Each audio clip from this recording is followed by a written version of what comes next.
ایک درود شریف آج کل پڑھا جا رہا ہے جس کا نام درود اہل بیت رکھا گیا نام. کیا نام رکھا گیا؟ پہلے کبھی ان لفظوں میں نہیں سنا، نیا سننے میں آیا. وہ نام لیتے ہیں پہلے حضور صلی اللہ علیہ وسلم کا، پھر حضرت علی کا، پھر حضرت فاطمہ کا، پھر حضرت زینب کا، پھر امام حسن حسین رضی اللہ عنہم کا نام لیتے ہیں. پہلی بات تو یہ ہے کہ صرف یہ اہل بیت نہیں ہے، حضور کی بیویاں بھی تو اہل بیت ہیں. جو قرآن کی آیت ہے اہل بیت کے حوالے سے، سب سے پہلے اس میں کون شامل ہیں؟ حضور کی بیویاں. اچھا، حضرت سیدہ فاطمہ زہرا سے حضرت علی کی جو اولاد ہے ان میں حضرت ام کلثوم بھی ہے. ان کا نام کیوں نہیں ہے؟ ایک بہن کا نام لیں دوسری کو چھوڑ دیں.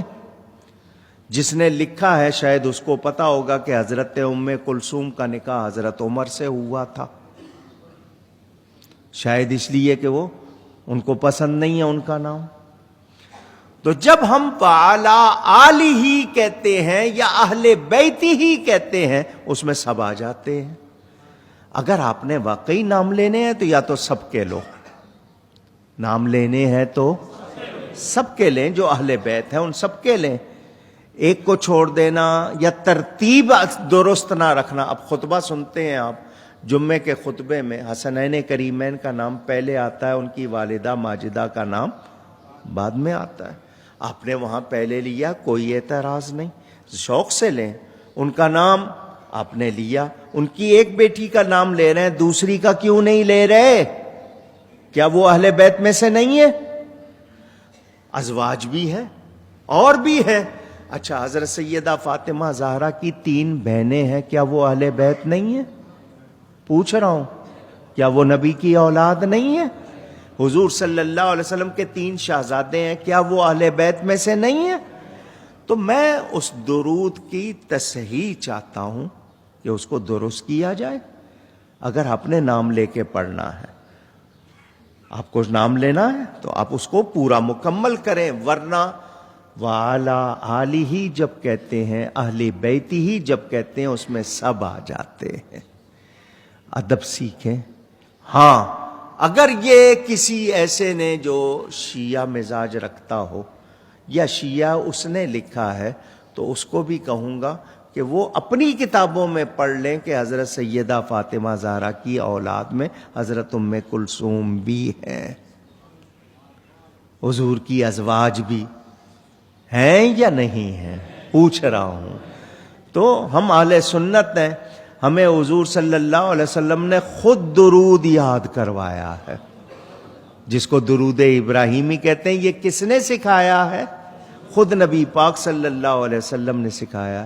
کیونکہ نماز میں ہم پہلے سلام پیش کرتے ہیں نا، السلام علیکہ ایھا النبی ورحمۃ اللہ وبرکاتہ، سلام ہو گیا. اب درود جو آیت ہے اس میں صلو علیہ وسلموا تسلیما، درود کا حکم اور سلام کا خاص طور پر.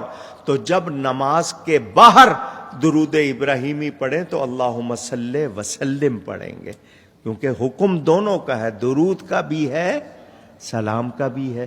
تو نماز میں چونکہ پہلے سلام پیش کر چکے ہوتے اس لیے درود. تو جو درود نبی نے سکھایا یہ اس سے اچھا درود لا سکتے ہیں؟ اس میں کیا ہے؟ اللہم صلی وسلم علی سیدنا محمد وعلا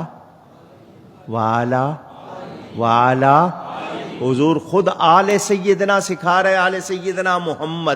تو لفظ آل میں سب شامل ہیں یا نہیں ہیں؟ اونچی.